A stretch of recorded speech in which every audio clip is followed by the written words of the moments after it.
Breaking news చూస్తున్నాం. Andhra Pradesh liquor scam కి సంబంధించిన విచారణలో ఈడీ కొన్ని డిస్టిలరీస్ కి నోటీసులు జారీ చేసినట్లుగా తెలుస్తుంది. ఈ విచారణకు సంబంధించిన అప్డేట్ ను మనం ఇప్పుడు చూస్తున్నాం. ఇప్పటికే సిట్ అధికారులు 200 మందిని విచారించారు. 9 మందిని అరెస్ట్ చేసిన విషయం మనకు తెలిసిందే, చెవిరెడ్డితో కలిపి.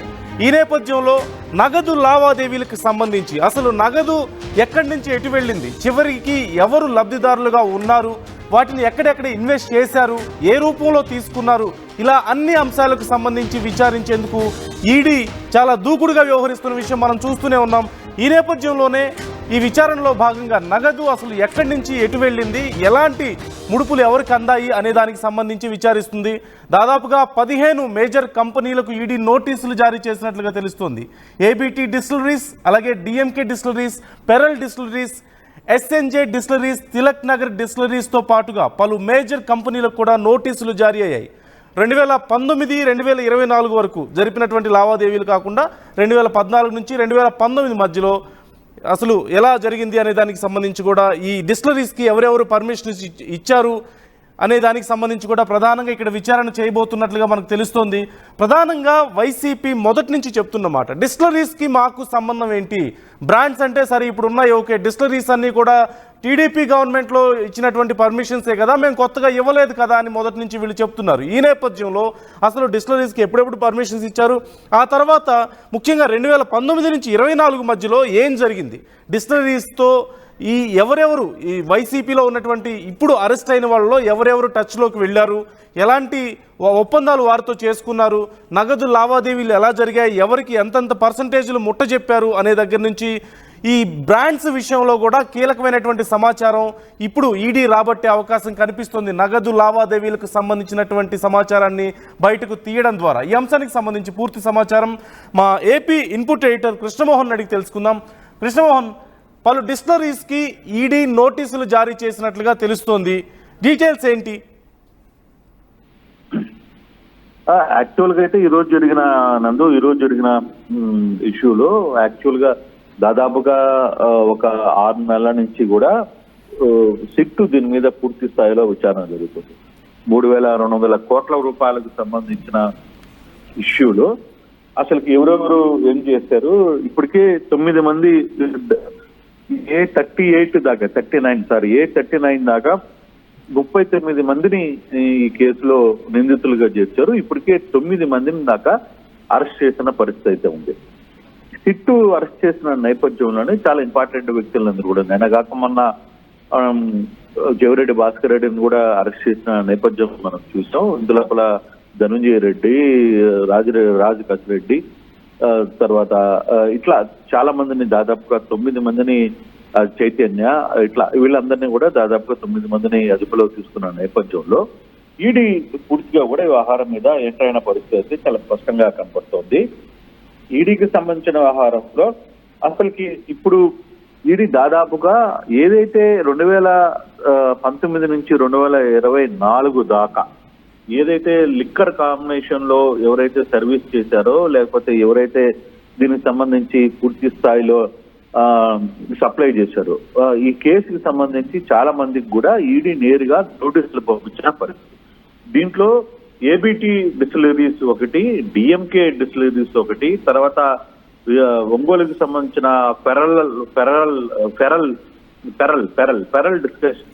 డిస్టిలరీస్ ఒకటి, ఎస్ఎన్జే ఒకటి, అలాగే తిలక్ నగర్ మ్యాన్షన్ హౌస్ కి సంబంధించిన తిలక్ నగర్ డిస్టిలరీస్ తో పాటు కొన్ని మేజర్ కంపెనీలకు కూడా ఈరోజు నోటీసులు పంపించిన పరిస్థితి అయితే ఉంది.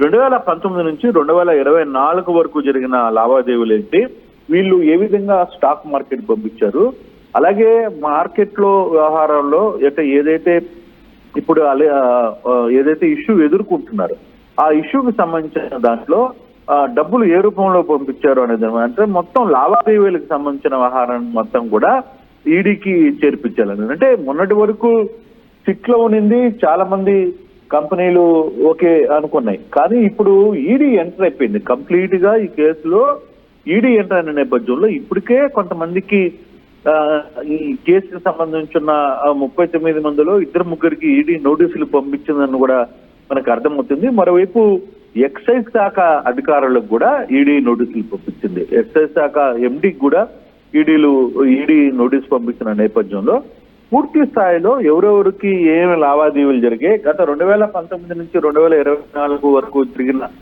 ఏవైతే లావాదేవీలు ఉన్నాయో దాన్ని పూర్తిగా కూడా సమాచారం ఇవ్వాలని ఈడీ అడిగింది. ఇప్పటి వరకు బేసిక్ గా ఈ కేసులో కొంత ఈడీ ఎంటర్ కావడం కొంత సీరియస్ గా ఈ కేసుకు సంబంధించి కొంచెం సీరియస్నెస్ అర్థమవుతుంది. ఫర్దర్ గా జరగబోయే కాన్సిక్వెన్స్ ఏ విధంగా ఉంటుంది, లేకపోతే ఎవరిని అదుపులో తీసుకుంటారు, ఎవరికి నోటీసులు ఇస్తారు, ఎవరిని అదుపులో తీసుకుంటారు అనేది మనం వేచి చూడాలి. కానీ ఈ లోపల ఈడీ అయితే చాలా కంప్లీట్ గా ఈ లిక్కర్ స్కామ్ అంటే దాదాపుగా 3,200 కోట్ల రూపాయలకు సంబంధించిన లిక్కర్ స్కామ్ లో దాదాపుగా ఎవరెవరు ఎంటర్ అయి ఉన్నారు ఏంటి అనే దాని మీద కంప్లీట్ గా కొంత డేటాను సేకరించే ప్రయత్నం అయితే ఈడీ చేస్తుంది. అయితే ఈ వ్యవహారాన్ని సిట్ కూడా చాలా గోపంగా ఉంచుతోంది.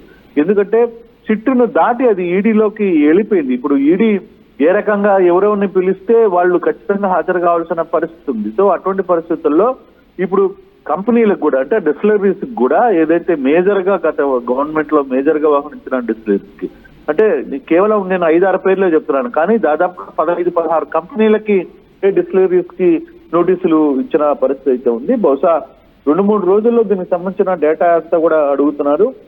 రాబోయే సోమవారం నుంచి ఈడీ ఇంపాక్ట్ ఏ విధంగా ఉంటుంది, ఈడీ వ్యవహార శైలి ఏ విధంగా ఉంటుందో కూడా వేచి చూడాల్సిన పరిస్థితి అయితే ఉంది. నందు దీనివల్ల ఎవరికి ఇబ్బందులు తప్పవు, ఎవరు ఏ స్థాయిలోకి దీంట్లోకి వెళ్ళబోతున్నారు, ఈ కేసులో ఏం జరగబోతుంది అనేది కొంత ఈ పూర్తిగా ఈ కేసు ఈడీ చేతిలోకి వెళ్ళబోతుందా, ఈడీ చేతిలోకి వెళ్తే ఫర్దర్ గా ఏం జరగబోతుంది అనే అంశాలు కూడా కొంత ఇంట్రెస్టింగ్ గా మారుతుంది. ఇది ఇప్పుడు వరకు సిట్టు ఏదైతే 3,200 కోట్లు అని చెప్తుందో దానికి సంబంధించి ఇంకా ఎక్కువ వస్తుందా, ఇంకా తక్కువగా ఉందా? ఇప్పటికే సిట్టు కూడా కొన్ని ఆరోపణలు ఎదుర్కొంటుంది ఈ కేసుకు సంబంధించి. వాంటెడ్ గా మమ్మల్ని టార్గెట్ చేస్తున్నారనో, లేకపోతే కొందరిని చేతులు మారిన తర్వాత కొందరిని వదిలేశారనో, ఇట్లాంటి ఇష్యూస్ అన్ని కూడా కొంత చూస్తున్న నేపథ్యంలో ఫర్దర్ గా ఏ విధంగా ఉండబోతుంది అనేది చూడాల్సిన పరిస్థితి అయితే ఉంది. అంటే ప్రధానంగా ఈ డిస్టిలరీస్ మాట వచ్చిన ప్రతిసారి వైసీపీ నాయకులు చెప్పేది ఒకటే, ఈ లిక్కర్ కేసుకు సంబంధించి అంటే డిస్టిలరీస్ అన్ని కూడా అంతకుముందు టీడీపీ ఉన్నప్పుడు ఇచ్చిన పర్మిషన్సే తప్పితే మేము కొత్తగా ఏ డిస్టిలరీస్కి మేము పర్మిషన్స్ ఇవ్వలేదు కదా. సో అలాంటప్పుడు ఒకవేళ అక్కడ ఏదైనా స్కామ్ జరిగితే మాకు సంబంధం ఏంటని చెప్పి మాట్లాడుతున్నటువంటి పరిస్థితి. ఇప్పుడు డిస్టిలరీస్కి నోటీసులు ఇవ్వడం ద్వారా ఏ కోణంలో ఈడీ విచారించే అవకాశం ఉంది? అంటే ఈ బ్రాండ్స్ దీనికి సంబంధించి ఈ చీప్ లిక్కర్ అనే ఆరోపణలు ఉన్న నేపథ్యంలో ఈ దీనికి సంబంధించి ఈ పోర్షన్ వరకు మాత్రమే ఉండబోతుంది అంటారా?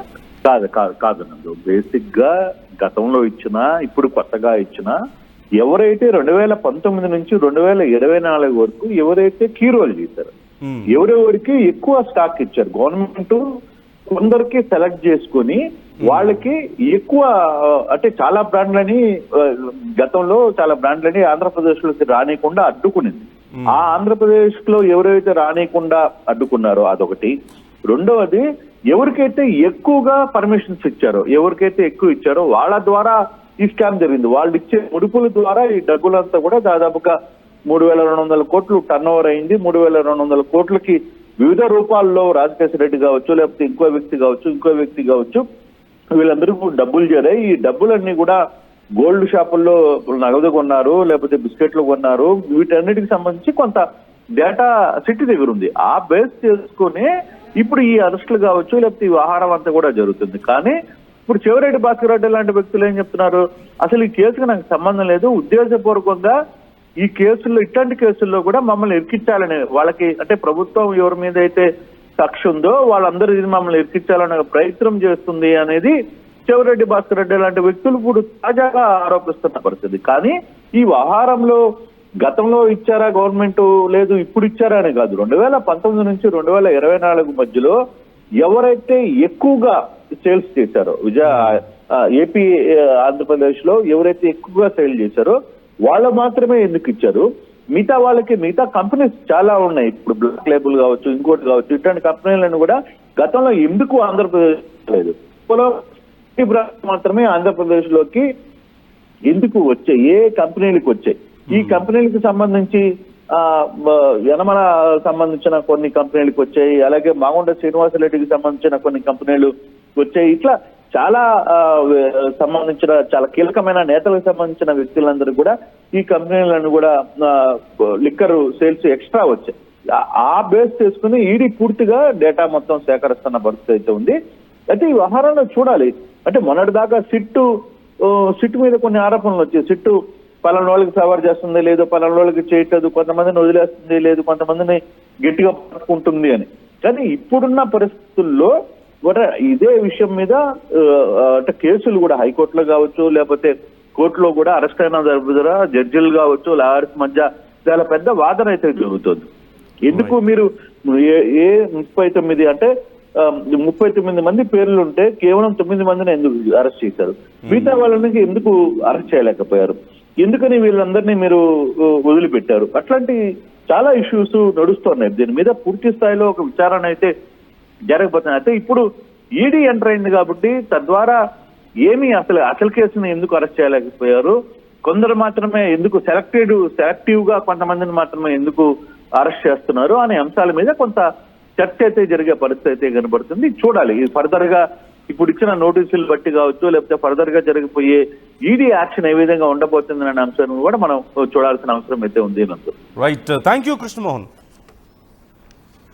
రైట్, ఈడీ నోటీసులు జారీ చేసిన నేపథ్యంలో ఇప్పుడు డిస్టిలరీస్ నుంచి ఎలాంటి ఎక్స్ప్లెనేషన్స్ రాబోతోంది అనేది ఒక కీలక అంశంగా మారింది. మరోవైపు సిట్ విచారణకు సంబంధించి కూడా కృష్ణమోహన్ చెప్పినట్లుగా కొన్ని కీలకమైనటువంటి డౌట్స్ కూడా రైజ్ అవుతున్నటువంటి పరిస్థితి, విచారణ జరుగుతున్నటువంటి తీరుకు సంబంధించి అనేక మంది ఇప్పటికే కోర్టులకు వెళ్ళి మమ్మల్ని కావాలని ఇబ్బంది పెడుతున్నారు అని చెప్పి నోటీసులు తెచ్చుకుంటున్నటువంటి పరిస్థితి మనం చూస్తూనే ఉన్నాం.